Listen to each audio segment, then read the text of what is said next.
Oke, bismillahirrahmanirrahim. Assalamualaikum warahmatullahi wabarakatuh. Good morning, how are you? Semoga kalian sehat selalu dalam lindungan Allah ya, amin. Oke, jadi sebelumnya saya sampaikan dulu, mulai sekarang insya Allah nanti pembelajaran kita nggak pakai buku paket lagi. Kenapa, Miss? Karena di buku paket itu banyak banget gambarnya, gambar makhluk hidup, dan itu bisa mempengaruhi akidah yang udah kita pelajari. Jadi ada keputusan dari sekolah kalau pembelajarannya nanti kita nggak pakai buku paket gitu ya. Oke, semoga ini nanti bisa lebih baik lagi pembelajaran kita dan kalian lebih paham lagi insya Allah. Oke, dan yang pasti tambahan lagi, semoga nanti pembelajaran kita ini bisa bermanfaat buat dunia dan akhirat kita. Oke, next, langsung kita lanjutin pembelajaran kita yang kemarin tentang penggunaan will dan can dan will. Nah, kemarin udah ada tugas dan kebanyakan dari kalian yang mengerjakan itu salahnya di setelah can dan setelah will kalian itu pakai kata benda atau kata kerja yang ada verb ing-nya gitu. Jadi harusnya habis can atau habis will itu kan kalian itu pakainya kata kerja bentuk asli. Jadi jangan pernah dibentuk jangan pernah dibentuk verb ing atau ini pakai kata benda. Contohnya yang ini ya. Kita mulai dari sini. Can atau will plus noun atau kata benda. Contohnya I can badminton. Badminton, volleyball itu tuh kata benda. Jadi nggak bisa kalian langsung I can badminton, I will badminton, I can volleyball, itu nggak bisa. Kalian salah. Jadi harusnya ditambahin verb dulu setelah can. Verbnya apa yang pas? Bisa do, bisa play. Do itu melakukan, play itu bermain. Jadi kalian bisa pakai I can do badminton, I can play badminton gitu ya. Terus ini sama juga yang I will volleyball, itu salah. Jadi kalian bisa bilang I will do volleyball, I will play volleyball gitu. Jadi habis can atau will jangan kata benda, tapi dikasih kata kerja bentuk asli. Paham ya? Next, kita ke can atau will yang ditambahin verb ing kemarin yang banyak yang salah. Jadi contohnya Rani can swimming, itu salah ya. Itu kesalahan yang hakiki kalau kalian setelah can atau will itu langsung verb ing. Jadi harusnya kalau setelah can atau will itu kalian pakainya verb bentuk basic. Jadi contoh yang bener ya Rani can swim, itu baru benar. Jadi jangan pakai swimming. Atau kalian bisa juga pakai Rani can do itu kan kata kerja basic. Jadi pakai do dulu, baru swimmingnya pakai verb ing, itu boleh. Itu boleh, tetapi nggak common, jadi nggak biasa digunakan. Jadi lebih baik kalian pakai yang langsung swim, Rani can swim, kayak gitu. Terus contohnya lagi, terus contoh yang lain lagi, you will sleeping, itu salah. Yang benar you will sleep. You will do sleeping itu benar, boleh, tapi itu nggak common atau nggak terbiasa dipakai buat percakapan. Biasanya lebih biasa you will sleep, Rani can swim, kayak gitu. Itu yang benar dan lebih mudah ya. Jadi nggak bingung juga kan kalian, itu lebih gampang. Nah, terus next, noun. Untuk noun ini jenis olahraga. Biasanya noun kata benda itu jenis olahraga. Kayak badminton, volleyball, terus apalagi ya contohnya ya. Skydiving tahu ya, skydiving. Itu kayak ngedive gitu, apa ya bahasa Indonesianya? Nanti coba kalian cari di kamus. Pokoknya skydiving itu juga kata benda, skydive. Oke. Skydive ya itu. Terus bedainnya gimana, Miss? Kalau yang swim itu kan juga olahraga, tapi itu kok kata kerja. Bedainnya gimana kata kerja sama kata benda? Bedainnya kalian carinya di kamus. Itu ada biasanya di sebelah. Misal kalian cari renang gitu ya, terus di kamus tulisannya swim. Terus kalian coba cari kamus yang Inggris Indonesia, kalian cari swim. Nah, di sebelah kata swim itu nanti ada di dalam kurungnya. Kalau di dalam kurung huruf N itu berarti itu noun. Tapi kalau di dalam di dalam kurungnya huruf V berarti itu verb atau kata kerja. Gitu. Jadi kalian checking dulu. Jadi misalnya kalian mau nulis renang, kalian cari dulu di kamus Indonesia, misal kalian belum tahu bahasa Inggrisnya, kalian cari di kamus Indonesia Inggris dulu. Renang, oh renang itu swim. Habis udah kalian dapat swim, kalian cari di kamus Inggris Indonesia. Kalian cari swim, terus kalian lihat di sebelah kata swim itu yang di dalam kurung itu ada huruf N atau huruf V. Kalau N berarti noun, artinya kata benda. Kalau itu V berarti verb, artinya kata kerja. Paham ya? Oke, paham. Kebanyakan tuh yang kata benda itu olahraga, jenis olahraga. Nanti kalau ada yang lain nanti sambil jalan kita tambah-tambah.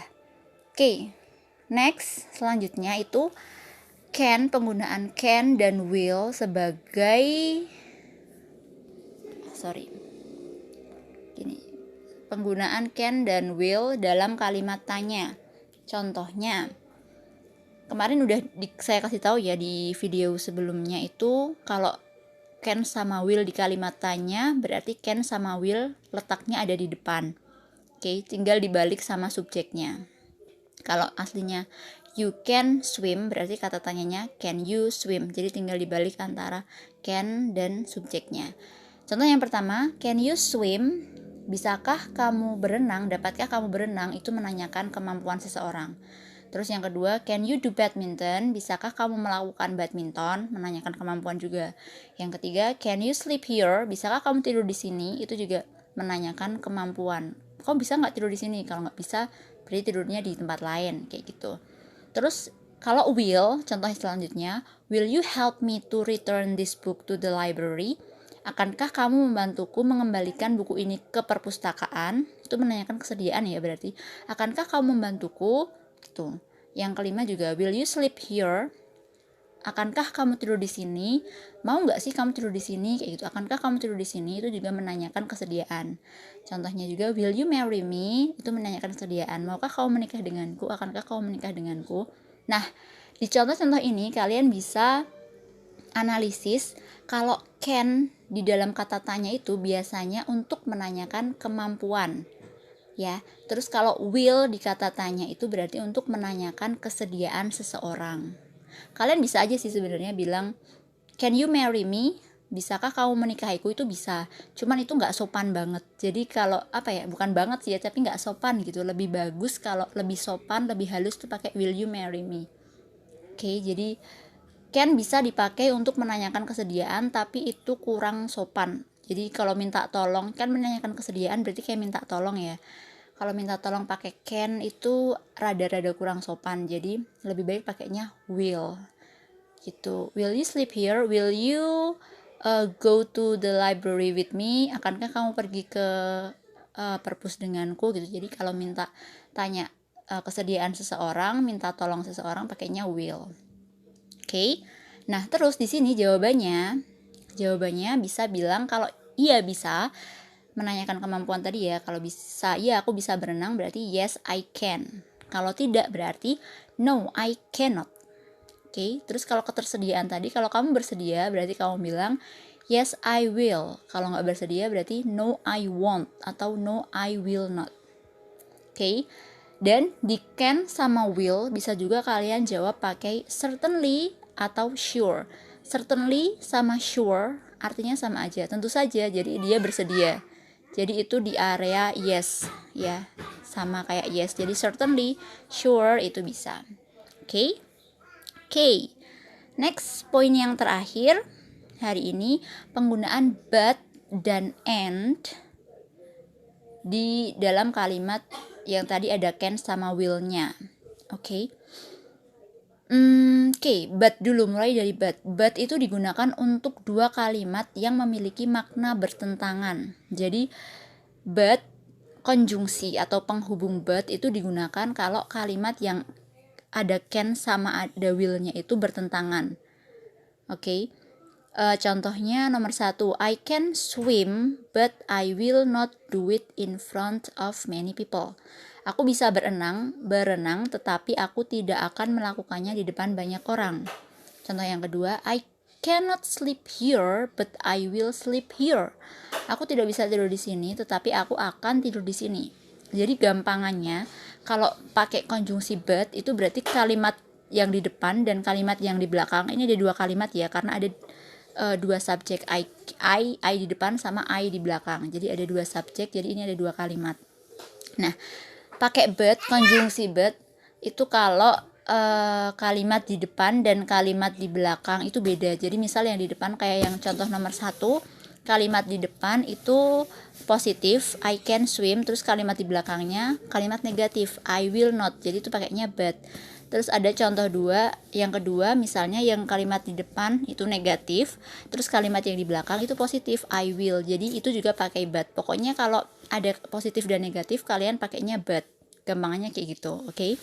Terus yang di end itu digunakan untuk dua kalimat yang memiliki makna sama. Maksudnya maknanya sama-sama positif. Aduh maaf ya, ini ada keponakan saya, jadi dia belum tidur dan agak mengganggu. Maaf, semoga gak mengganggu konsentrasi kalian ya. Bentar.